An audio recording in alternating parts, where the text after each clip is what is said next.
Today we're going to be discussing sports in high school and college. And one of the debates is, do sports contribute to education? We're the only country in the world, the United States, that being, where the high schools and colleges fund sports, elite varsity teams, and then give elite status and special awards. There are arguments for and against interscholastic sports. Some of the arguments for, we've already kind of discussed and broke down in earlier lectures, but that idea of generating spirit and unity promotes sport, sports develop and reward valuable skills and valued skills, and those that detract and say interscholastic sports do not bring value. It says it takes away attention from academics, waste resources, and the injury piece comes up, dependence and conformity. So those are some of the arguments for and against sports. Those of you who've played sports, it takes a unique trait to play on sports teams. So it's kind of hard to say that playing those sports develop unique characteristics. And this point is fairly obvious. Grades may be higher in season because there's the monitoring from coaches, parents, and teachers. I know as a former coach at the middle school and high school level, some of the athletes couldn't even get the 2.0 after sports or before sports to be eligible, but in season they were fine, and it was the monitoring that was in place. So you try to establish these things outside of the season too to assist. Research on this topic says we need to be careful when we generalize. We need to be careful about generalizing in, most situations. The longitudinal, so long-term studies of the qualitative nature. So not quantitative, where we're just giving numbers and values, but qualitative. We're interviewing people. We're understanding what these experiences are giving to people in their lives. And, I don't think this is a surprise. Anybody who has been around sports, varsity athletes are treated different. So the varsity sport, it carries over to the larger student culture in high schools as well. And the impact of sport participation, like we've talked, it depends on the meanings that are given to it. And those meanings come from the social world, the interactions with people in and outside of the sport. There are three factors of meanings that, that they vary given in sport participation. So do the athletes, are they defined by people? How are they defined in context? The identities that the young people develop, that's connected with participating in the sport. And then how do these athletes, these young people, integrate their athletic identity? Is that who they are? Or are they a student, then an athlete? Are they a musician? What other identities are they giving themselves? So the culture in high schools, if you spend time in a high school in the United States, you know that a student athlete, in many cases, it's a source of status and popularity. The games, the bonfires, the pep rallies, they're sites for major social occasions within the school. And sports, we've discussed before, they just reproduce, in many cases, the dominant ideologies related to many of the topics we're going to discuss in this course. They can be positive learning experiences if students are enabled to be noticed and rewarded for things outside of their sport, taken seriously as a human being, not just as an athlete with this skill. If the sport can connect young people with advocates who are adults and mentors that can help them transfer some of the skills they're learning in sports outside. And then if they can be linked with non-sport situations, and we can teach these athletes how to succeed outside of the sport. Okay, experiences of college athletes. Just like most things, it's going to vary depending on the division. Division 3 compared to Division 1, there's really no comparison. Even within the same type of division, the type of program, the team you're on, the culture that's established within the team, and then how does that campus, how does that larger community, what importance do they give? In this community, the University of Illinois, Champaign-Urbana, they value what the sports teams at this university, have to offer. Big time D1 programs, we know this, that emphasis on football, men's basketball, because there's so much opportunity to generate revenue.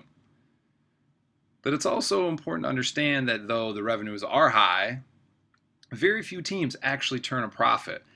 And that's going to be, further discussion as we move through this topic. The extensive travel, extensive preparation, the skill level is much higher at a Division I program than a Division III. Those who succeed and are most successful, there's a balance between academics and athletics. And the ones who do this, they've had past experiences. Education might have been number one priority. So they're more likely to succeed in this situation. The social network that they run with, they're involved with, support academics. And then not just coaches, professors telling these athletes about all their career opportunities. The athlete themselves have to perceive, I am earning a skill, I am learning a skill, I'm going to have this valuable diploma, this valuable degree, and it's going to lead to success. It has to be that perception from the athlete. So there's been recent reforms. They want athletes in high school and college to realize academic achievement does matter. So the guidelines have been established because universities at times, prior to these reforms, were ignoring some of these academic issues. And they want the college athletes to have the support they need. And if you as a university or a team are not meeting the standards, there'll be sanctions. The academic integrity, it's tough to do in big time programs when the big time money is there, that integrity issue is questioned. And as long as we raise academic standards, I don't know too many people who don't agree with raising standards, but we have to be sure we do it in a fair way. We're not excluding certain students. If universities aren't meeting some of the requirements, they can have a reduction in scholarship. It can be banned from postseason tournaments or games. Interesting point here. I have no affiliation with Notre Dame. I got this from the textbook. But when you have boosters who are heavily invested, it's difficult to keep them at an arm's length from athletes and have influence over the coaches and players and programs. So, questions about benefits of interscholastic programs. Although school spirit's enhanced, does that improve academic climate? Most programs lose money, but are the expenditures worth it when we look at academic and developmental terms of athletes and students? And are the public and community relations functions of varsity sports, is it worth their cost? Building these relationships and the things that go into that, is it really worth it? Research shows academic budgets are increasingly not moving as fast. You see this, athletic budgets 4 times faster than academic budgets in recent years. Although that increase, there's been no effect on general academic quality or the qualifications of incoming students. If you have high standards as a university, those are going to remain regardless. Spending money does not increase the donations from alumni, It's not going to improve your win-loss records. And it can create a massive wealth gap between programs and athletic departments. And that last point is always so true. When two high-quality teams play each other, one of them is going to lose. So half of all games are lost. Some problems and recommendations with varsity high school sports: overemphasis on the sports development, the limited participation. Although there are sports offered, we need more teams. Size and strength are not primary, and gender equity. You have to give students with disabilities opportunities. They really don't have too many opportunities in a lot of high schools. Okay, athletes are privileged over other students. We have to give equal attention to students in activities other than sports. It can create a tension between the athlete and other student if the other students feel undervalued. Intercollegiate sports, the over-commercialization of them, I think we understand this. If you want to do some further reading, go to the Drake Group's website. They have some interesting progressive reform that they would like to see the intercollegiate sports go through. Athletes' rights, we're going to cover a lot of these in the film we're going to watch. We'll cover it much better than I could do right now. The gender inequities, we have to fund women's sports.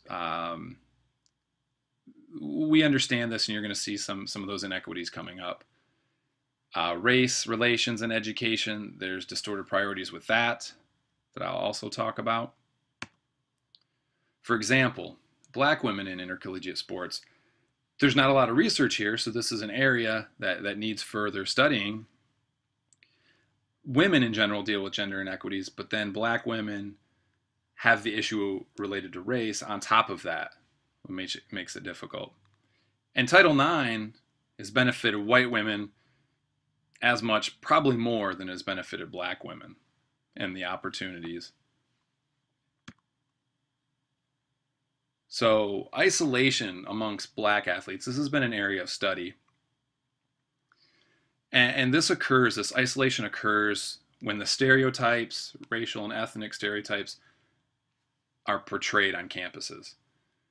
All athletes have to devote a lot of time to their sports, but that's a source of isolation. And then campus activities sometimes fail to represent the interests that the black students have, so they feel unwelcome, another source of isolation.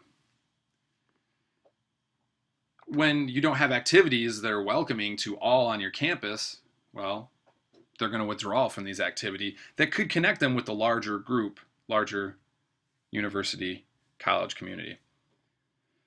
So if there are white students who are not racially diverse, they're not experienced with that, they're going to be less likely to interact for whatever reason, for some of those ideologies that they believe in. So tensions are created with white students who think that black athletes have things easy and unfairly privileged. This causes a tension amongst a population of students and athletes. So what we really need to look at as we move forward, the film is going to really provide us some more information, more than I can do in 14 or 15 minutes. But we need to think about the true contribution that sports have to education. Or is it simply reinforcing those ideologies that we've discussed and will discuss? So keep this in mind as we view the video and we move into class discussion. Thanks for watching.